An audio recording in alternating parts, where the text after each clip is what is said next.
Boa noite a todos. Que seja uma noite especial para nós.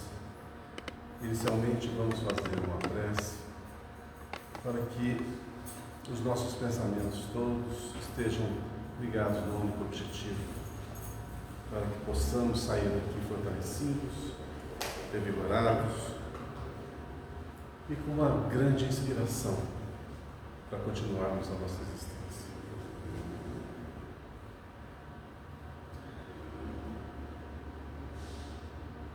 Senhor, nosso Pai, iluminai a todos nós que nos encontramos reunidos em Teu nome, para viver, para servir e para tentar ajudar na seara do bem.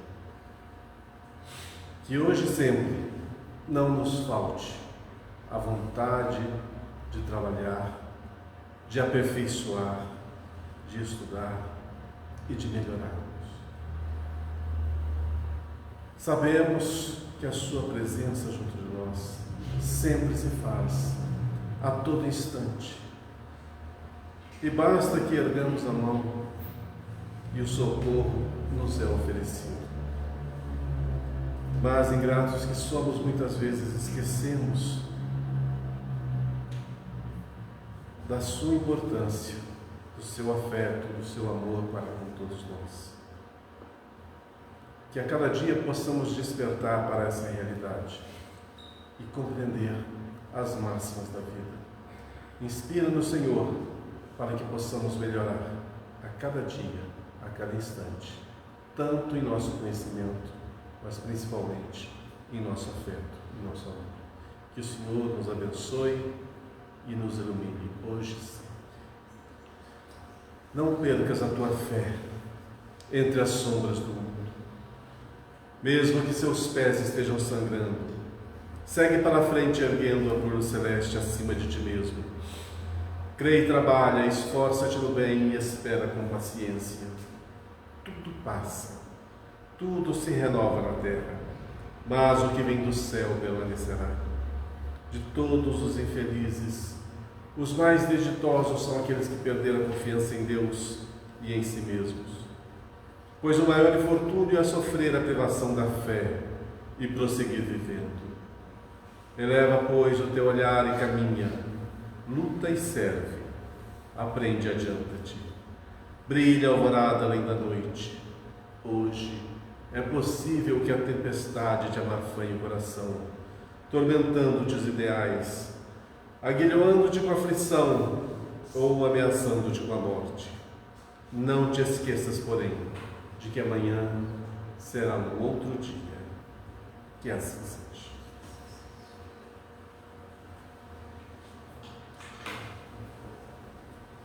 Nós vamos dissertar por alguns instantes sobre um capítulo 15 do livro Justiça Divina, do Espírito Emmanuel. Essa obra foi psicografada em 1961, publicada em 1962.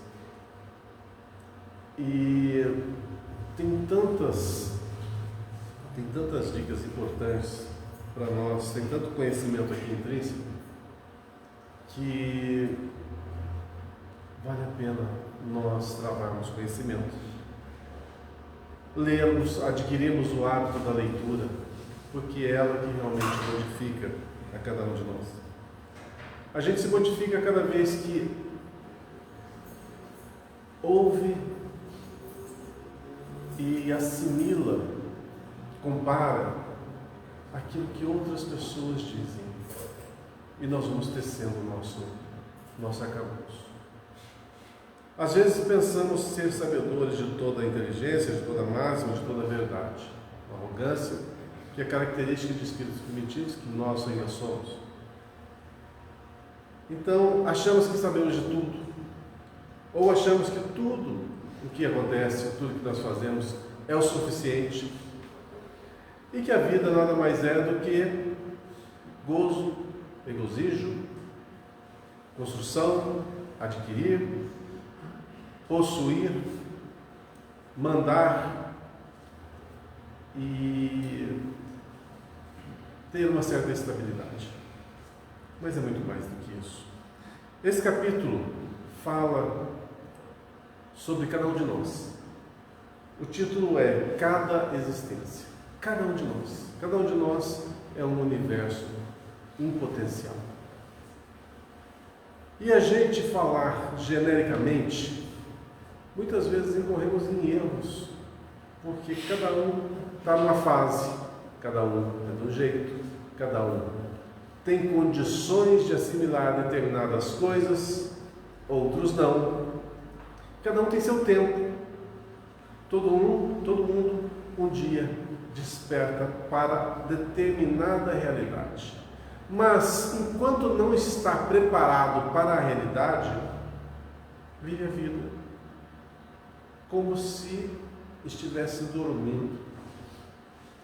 E essa é uma realidade muito grande, porque aquelas pessoas que ignoram a religiosidade, que existe um algo mais, que existe alguém que gerencia a nossa vida, alguém que está dando-nos o suporte para que possamos desenvolver as nossas potências, a gente fica muito individualista. Então, a gente se acha o dono de tudo, de todas as possibilidades, principalmente quando as forças físicas estão a pino, plenas. A gente quer aqui apenas esgotá-las da melhor maneira que achamos possível para que possamos ser felizes instantaneamente. Aí vêm os problemas. A gente não acorda para a realidade que vivemos num mundo cercado de irmãos. E a gente acha que os nossos irmãos são nossos servos e nós utilizamos eles. Aí vem um grande problema que chama-se endividamento. Nós nos endividamos uns com os outros. Alguns têm uma dívida individual, outros uma dívida familiar, outros uma dívida mais coletiva, outros dívidas extremamente intensas, grandes, que vão levar muito tempo e muito esforço para serem drenadas. Por isso que cada um está no patamar. Não se pode julgar. Aliás, essa dica já foi nos dada pelo próprio Cristo, né? Não julgueis, porque nós não temos parâmetros, conhecimento, não sabemos nada sobre ninguém. Às vezes sabemos um pouquinho sobre essa existência, mas e as outras? E aquilo que essas pessoas já vivenciaram? Sabemos alguma coisa? Não sabemos. Então julgar, jamais. Porém, compete-nos fazer duas coisas. Primeiro, o dever de casa. Qual é o dever de casa? Aprender e servir. Aprender é desenvolvimento do quê? Do nosso intelecto. Melhorarmos sempre. E servir quer dizer trabalhar, construir, fazer algo pela sociedade, por si, por alguém, melhorar-se, agitar as forças que você tem para um determinado fim benéfico. Mas e quando a gente vai em contrapartida? Vai na direção contrária a tudo isso? Nós nos prendemos na ociosidade e achamos que a vida é para se gozar e deixa as coisas acontecerem. E o outro, tanto faz, tanto fez. Problema do outro. E quando nós conseguimos pensar dessa forma, olha o endividamento que fazemos. Porque é tudo aquilo que nós pensamos e agimos, vai, mas volta para nós. Então estamos sempre construindo o nosso futuro. Hoje nós estamos construindo o nosso amanhã. E a gente costuma falar assim, está ruim, está difícil, só tem problemas, só tem dores, sofrimento, discórdias familiares, problemas físicos, problemas emocionais, problemas psicológicos. Para todo lugar que a gente vira é problema. Da onde que surgiu esses problemas? Aí que cabe nós acordarmos com a realidade. Quem criou fomos nós mesmos. Porque se não fosse assim, seria injusto. Essa realidade é que nós precisamos despertar. Que tudo, absolutamente tudo, o que nós fazemos tem repercussão. E começa isso no nosso pensamento. Então, o nosso pensamento, ele influencia na nossa vida? Sim. Pois tudo nasce a partir dali. E a materialização desses pensamentos, muitas vezes transviados, vai gerar consequências gravíssimas. Então, nesse texto aqui do Emmanuel, reporta basicamente sobre essas consequências. Então, eu vou fazer uma pequena leitura, que é só uma página e meia desse conteúdo, para que a gente possa compreender um pouquinho mais, na visão de Emmanuel, essa responsabilidade que nos compete. E às vezes a gente costuma terceirizar a culpa, né?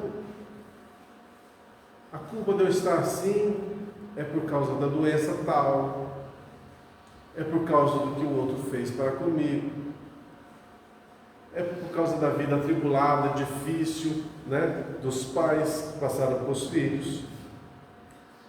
Não há terceirização de culpa. A gente está sempre no lugar que nos compete estar para o nosso desenvolvimento. E tem uma coisa que Emmanuel fala aqui que é muito importante, que às vezes a gente tem muitos e muitos sonhos, muitas vontades. A gente quer ter uma vida mais econômica, mais regrada e nunca consegue. Quer ter uma saúde mais plena e ela está sempre debilitada. E às vezes se arrasta por toda a vida. Passa-se a vida inteira lutando e não consegue. Por que isso acontece? Então vamos dar uma olhadinha nesse capítulo, que é bem curtinho. Chama-se Cada Existência, ou seja, cada um de nós. É como se retivesses milenárias esperanças procurando explodir e, por essa razão, sofres a impossibilidade transitória de alcançar o ideal a que te propões. Isso acontece muito com a gente. A gente luta por ideal, quer ser alguma coisa, quer alcançar esse fim e não consegue.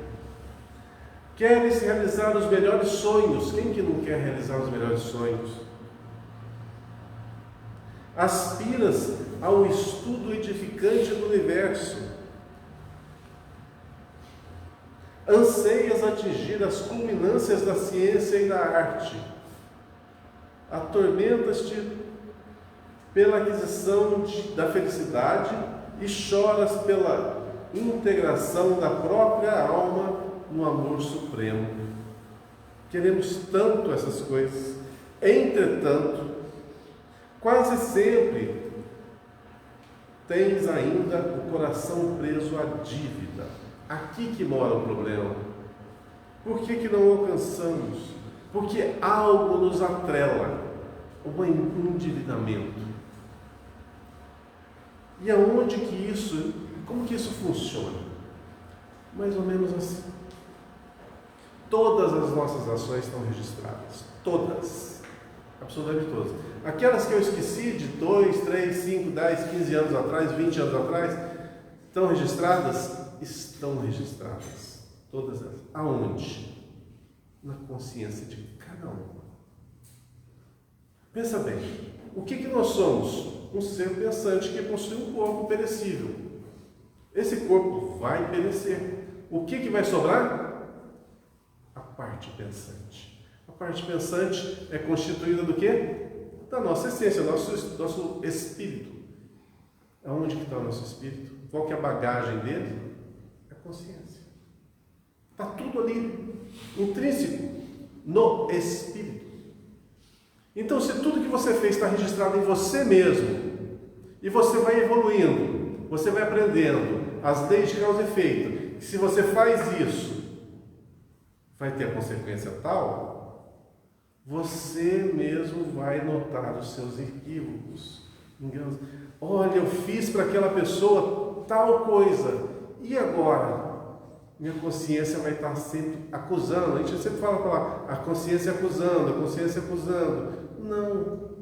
É que nós sabemos que cometemos um erro. Ah, mas quando eu cometi o erro, eu não sabia que tinha essas consequências. É apenas uma pequena atenuante. O erro foi feito, exige o reparo. E muitos erros levam, às vezes, várias reencarnações para serem liquidados. Vai muito tempo. Quer ver um erro muito grande, que leva muito tempo para ser corrigido? É o tal do suicídio. É um erro gravíssimo.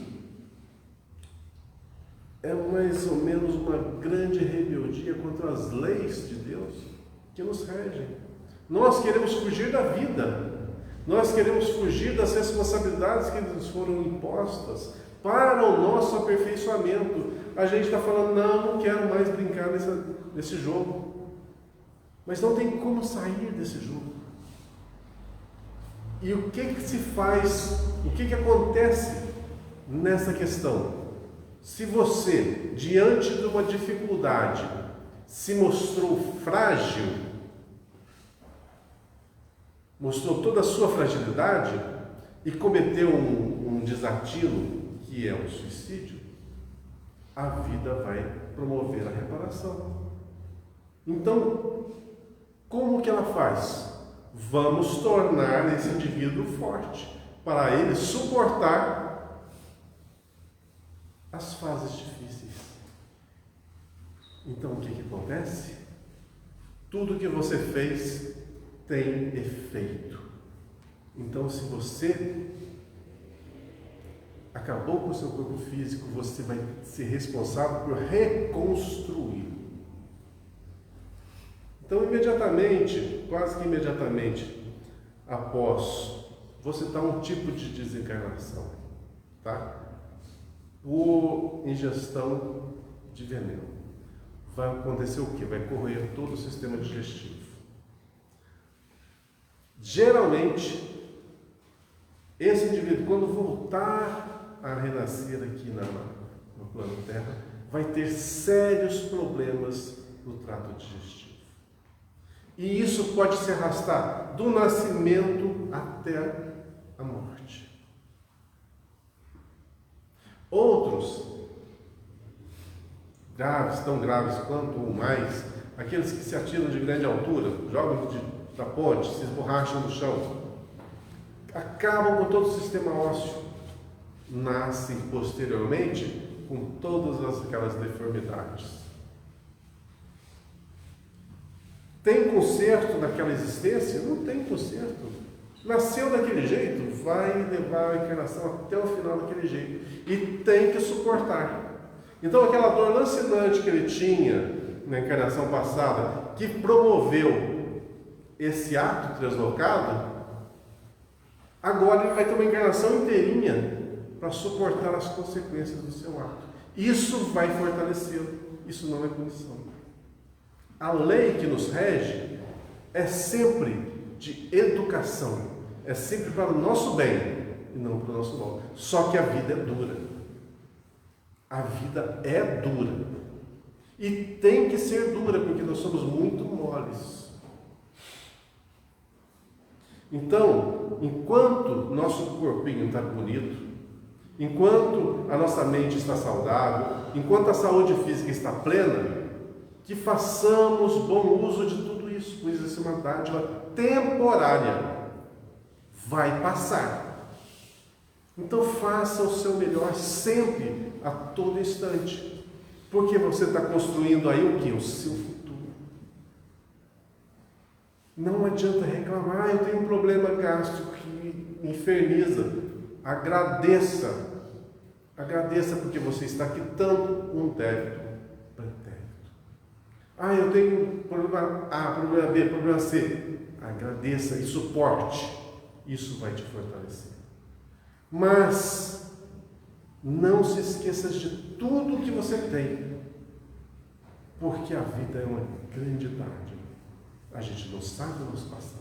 E só o fato da gente estar reencarnado aqui, mesmo em lares desajustados, mesmo com dificuldades econômicas, dificuldades financeiras, mesmo com alguma dificuldade física, é uma bênção. Pois nós não sabemos o que fizemos e nem o que nos espera do lado de lá. Continuando. Há problemas que solicitam toda uma existência de renúncia constante. Foi esse caso que eu acabei de citar. Há problemas que solicitam toda uma existência de renúncia constante para que o fio do destino se alimpe e desembarace, ou seja, para que todos os erros que nós cometemos no pretérito possam ser realinhados, as dívidas quitadas. Então vai uma existência inteira. A gente pode pensar assim, nossa, foi uma existência perdida. Não. Uma existência ganha. Uma pessoa que nasceu com um problema mental grave, que está sempre, não tem uma mente saudável. Vive no mundo da lua, por exemplo. Né? Do início da vida até o final. A gente pensa, nossa, no caso de idiotia, né? Como que uma pessoa que tem um caso de idiotia é uma vida perdida? Não, não é uma vida perdida, é uma vida ganha. Aquela criança que nasceu com hidrocefalia, ou um anencéfalo, né? Nasceu e viveu alguns minutos, alguns segundos, e já desencarnou. Para que isso? É uma perda de tempo. Não é uma perda de tempo, é um reajuste. É algo que está sendo reajustado, é importantíssimo. Aquela vida que foi gerada no ventre, chegou no 5º, 6º mês de gestação, houve um aborto espontâneo. Que perda de tempo? Não é uma perda de tempo, é um ajuste daquele espírito reencarnante. É importantíssimo. Vida sempre é importante. Pois nós não sabemos o nosso passado, não sabemos quais são as nossas dívidas, e temos que dar valor a cada instante que nós respiramos aqui, pois é importantíssimo para a nossa ascensão e a nossa habitação. À vista disso, não desertes da prova que te segrega temporariamente na grande tribulação. Vamos ter tribulações, dificuldades? Vamos, suporta. Não desertes, não larga a mão. Tudo passa nessa vida. Está ruim? Vai passar. Estou com dor? Vai passar. Aquela dor da perda, aquela pessoa que você tanto ama e que se foi, vai passar. Aquela pessoa que você ama que está com uma doença terminal e não tem mais jeito, vai passar. Tudo passa e tudo é importante. A gente não pode achar que a vida é uma simples roleta russa e que a pior parte caiu para você. Muito pelo contrário. Tudo que acontece, tudo com todos, tudo e com todos, o que acontece é sempre para melhor. E se a gente não pensa assim, não adianta falar assim, Deus é bom, Deus é justo, Deus é Pai, pois você está falando o contrário. Então tem que aceitar as adversidades, porque elas é que são o nosso remédio amargo. São as adversidades que vão nos curar, e são os obstáculos que vão nos fortalecer. Mas, por isso a gente fala sempre despertar, desperta para a realidade da vida, porque você tem condição de fazer o melhor, e você faz o melhor, as coisas no futuro vão ser melhores para todo mundo. Se prestaram bem atenção na leitura anterior que foi feita, fala justamente sobre isso, sobre o tempo que nós temos aqui, para que possamos fazer o melhor, para que o futuro seja melhor para nós, e a gente tenha mais condições e o nosso potencial seja acentuado. E outra coisa que eu gosto de salientar, todos nós, qualquer um ser humano, é um enorme potencial a ser desenvolvido. Todos. E todos podem desenvolver essas potências a condições inimagináveis de conhecimento, de trabalho, de dedicação, de amor, de fraternidade. E quantos expoentes a gente tem nesse mundo que comprovam justamente isso. Mas tudo nasce aqui, no pensamento. Se a gente não pensar nisso, se a gente não quiser isso, não vai acontecer. Deus não vai conceder para a gente de mão beijada nada. Nada, nada, nada. Tudo nessa vida é feito com suor e dedicação. Aí sim é o merecimento. Se a gente esperar, podemos esperar aí uma boa eternidade. O lar pejado de sacrifícios, a família consanguínea a configurar-se por forja ardente, a viuvez expressando exílio, a obrigação qual bolilha atada ao pescoço, o compromisso em forma de algema e a moléstia semelhando o espinho na própria carne, constituem liquidações de longo prazo ou ajuste de contas e prestações para que a liberdade nos felicite. Tudo isso que a gente costuma reclamar bastante do que acontece de negativo na nossa vida é o que vai libertar-nos. Mas é como se fosse um grande jogo e você tem que se superar para ganhar esse jogo. Mas se você largar a mão, você vai ser goleado e vai ter que entrar em campo novamente para repetir o mesmo jogo. Resgata, pois, sem revolta, o próprio caminho. Enquanto há inquietação na consciência, há resto a pagar. Então, quem que julga a cada um de nós? Nós mesmos. Se a gente julga, se todos os nossos problemas foram criados por nós mesmos, e se a gente pede reparação, a gente pode culpar alguém pelo que nos acontece? De jeito nenhum. Agradece assim as dificuldades e as dores que te rodeiam. Eu confesso para vocês que eu já ouvi essa frase aqui muitas e muitas vezes. Principalmente quando mais jovem, eu não aceitava isso não. Difícil aceitar. Vou ler de novo. Agradece assim as dificuldades e as dores que te rodeiam. Poxa, é horrível viver dificuldades. E dor é uma coisa terrível também.